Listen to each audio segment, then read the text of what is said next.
Mate, a lot of you. This is our country. You should be here standing with us.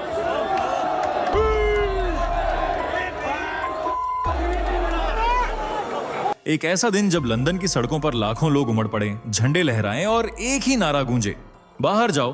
क्या यह महज एक विरोध है या ब्रिटेन के इतिहास की सबसे बड़ी जंग की शुरुआत? आज सवाल सिर्फ इमिग्रेशन का नहीं है, सवाल है कि कल किसका घर जलाया जाएगा, किसकी नौकरी छीनी जाएगी और कौन अपने ही शहर में पराया कहलाएगा।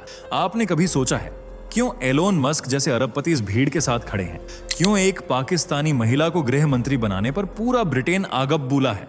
और सबसे बड़ा झटका, कौन है वो आदमी जिसे 3 लाख से ज्यादा लोग ब्रिटेन का रक्षक मानकर पीछे चल पड़े?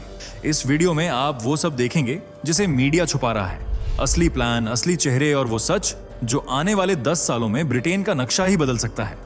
लेकिन एक चेतावनी है, अगर आपने ये वीडियो बीच में छोड़ा तो आप उस सच से अनजान रह जाएंगे जो कल आपके लिए भी खतरा बन सकता है। तो बने रहिए लास्ट तक, क्योंकि हम शुरुआत करेंगे लंदन की जलती सड़कों से और पहुंचेंगे उस शख्स तक जिसने अकेले ब्रिटेन की नींव हिला दी है।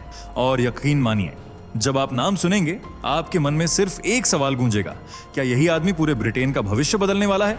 फटाफट कमेंट करके बताइए कि आपको ये वीडियो कैसे मिली। क्या आपने इसे सर्च करके देखा या फिर अचानक स्क्रीन पर आ गई और आपने क्लिक कर दिया?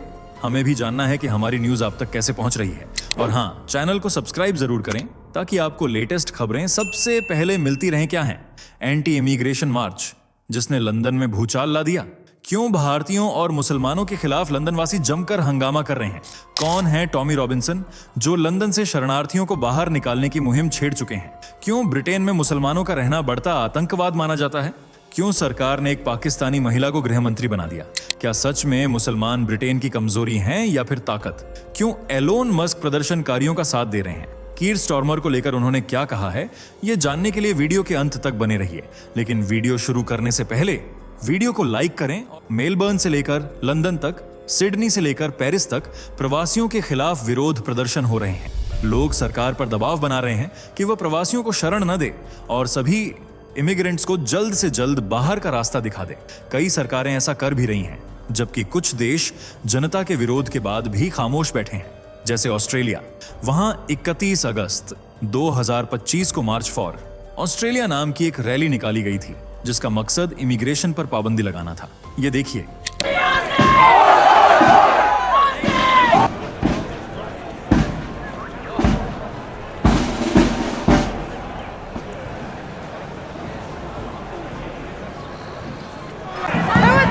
स्टॉप इमिग्रेशन के नारे लगाते इन लोगों की संख्या लाखों में थी। सबसे ज्यादा सिडनी और मेलबर्न में प्रदर्शन की आग देखी गई, जहां खुलेआम प्रवासियों, खास तौर से इंडियन इमिग्रेंट्स को निशाना बनाया गया। नारों में कहा गया, 5 साल में जितने भारतीय आए हैं उतने ग्रीक और इटालियन तो 100 सालों में भी नहीं आए। इस नारे से ही आप समझ सकते हैं कि निशाना किसके ऊपर था। इसी तरह फ्रांस में भी 1 इन 1 आउट डील के तहत इलीगल इमिग्रेंट्स को देश से खदेड़ने का काम जोरों शोरों से किया जा रहा है और इस दौरान कई लोग मारे भी जा चुके हैं। इसलिए सरकार जल्द से जल्द प्रवासियों को बाहर निकालने की कोशिश में लगी हुई है। और अब प्रवासियों के खिलाफ यही गुस्सा ब्रिटेन के लंदन में भी देखने को मिल रहा है। ग्रेट ब्रिटेन द्वीप के दक्षिण पूर्व में थेम्स नदी के किनारे बसा लंदन कहने को तो एक क्रिश्चियन सिटी है, लेकिन बढ़ते प्रवासियों की वजह से यहाँ इस्लाम धर्म तेजी से फैलता जा रहा है। आज लंदन 1.5 करोड़ से अधिक आबादी का घर है, जिनमें 40% लोग ईसाई धर्म को फॉलो करते हैं, जबकि 27% आबादी नो रिलीजन का नारा लगाती है। और जानते हैं लंदन का दूसरा सबसे बड़ा धर्म कौन सा है? इस्लाम। इसके चाहने वाले आज कुल आबादी का 14.99% हिस्सा हैं। और यही बात लंदन वासियों को खाए जा रही है। सिर्फ लंदन ही प्रवासियों से परेशान नहीं है, बल्कि पूरा ब्रिटेन आज इमिग्रेंट्स की वजह से सर पकड़ कर बैठा है। अनुमान लगाया जा रहा है कि 2035 तक ब्रिटेन की कुल आबादी में 25% हिस्सेदारी सिर्फ मुसलमानों की होगी। यानी इस्लाम की हवा पूरे ब्रिटेन में तेजी से बह रही है।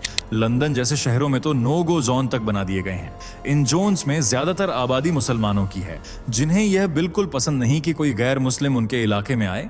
यानी जिन ईसाइयों का पूरा देश है, उन्हें ही अब मुसलमान अपने इलाकों में आने से मना करते हैं। गैर मुस्लिम भी वहां जाने से कतराते हैं, क्योंकि कई बार मुसलमानों ने उनके साथ दुर्व्यवहार किया है। इसलिए इन नो गो जोन्स को मुसलमानों को ही सौंप दिया गया है, जहां वे अपनी मनमर्जी से रहते हैं। और कुछ मुसलमान क्राइम को भी खूब बढ़ावा दे रहे हैं। 2025 में anti Muslim crime record high level पर नोट किया गया है, जो पिछले 2 सालों के मुकाबले 72% ज्यादा है। ये सच में काफी रूह कंपा देने वाला आंकड़ा है। इससे आप अंदाजा लगा सकते हैं कि ब्रिटेन में क्राइम कितना और किसकी वजह से फैल रहा है। लगातार इस्लामोफोबिया और नस्लीय हमले किए जा रहे हैं और एंटी मुस्लिम लोग न सिर्फ मुसलमानों के खिलाफ आवाज उठा रहे हैं, बल्कि उनकी धार्मिक आस्थाओं को भी ठेस पहुंचाने में कोई कसर नहीं छोड़ रहे हैं। ये वीडियो देखिए।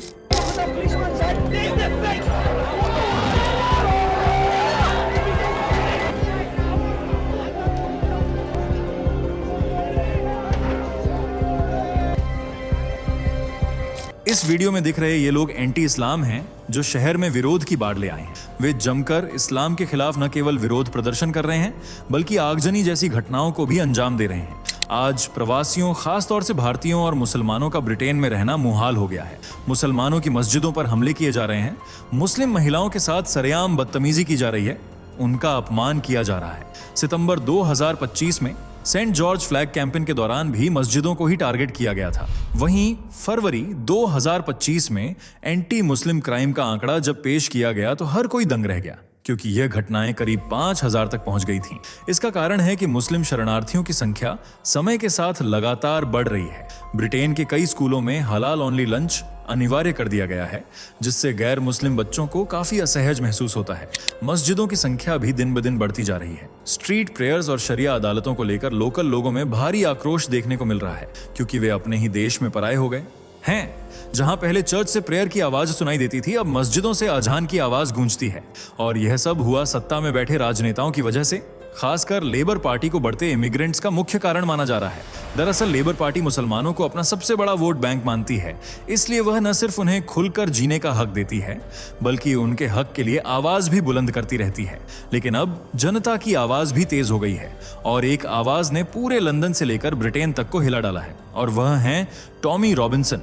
उन्होंने हाल ही में लंदन की सड़कों पर रैली निकाली थी और 1 लाख से ज्यादा प्रदर्शनकारियों का नेतृत्व किया था। यह एंटी इमिग्रेशन मार्च थी, जिसे एक्टिविस्ट टॉमी रॉबिन्सन ने ही आयोजित किया था। रॉबिन्सन हमेशा से इस्लाम और ब्रिटेन में बढ़ती प्रवासी समस्या के खिलाफ आवाज उठाते आए हैं, क्योंकि इमिग्रेशन की वजह से ब्रिटेन की अर्थव्यवस्था कमजोर होती जा रही है। जनसंख्या में वृद्धि हो रही है, जिसका असर संसाधनों और रोजगार पर भी पड़ रहा है। लोगों को अपने ही देश में रोजगार और अच्छी नौकरी के लिए तरसना पड़ रहा है। आज पूरे ब्रिटेन में ऐसे तमाम लोकल्स मौजूद हैं जिनके पास काम धंधा नहीं है, लेकिन प्रवासी मजे से जिंदगी काट रहे हैं। इसलिए ब्रिटिशर्स को लगता है कि उनका हक प्रवासी छीन रहे हैं। यही वजह है कि वे लोग इमिग्रेशन को रोकना चाहते हैं, ताकि देश के हालात पहले जैसे हो जाएं। कुछ लोगों ने तो इस इमिग्रेशन को ग्रेट रिप्लेसमेंट की साजिश तक कह डाला है, क्योंकि इस प्रवासन के जरिए यूरोपियन कल्चर दक्षिण एशियाई मुस्लिम कल्चर में तब्दील होता जा रहा है। ईसाई संस्कृति की खुशबू से महकने वाला ब्रिटेन इस्लाम की सुगंध का आदी बन रहा है।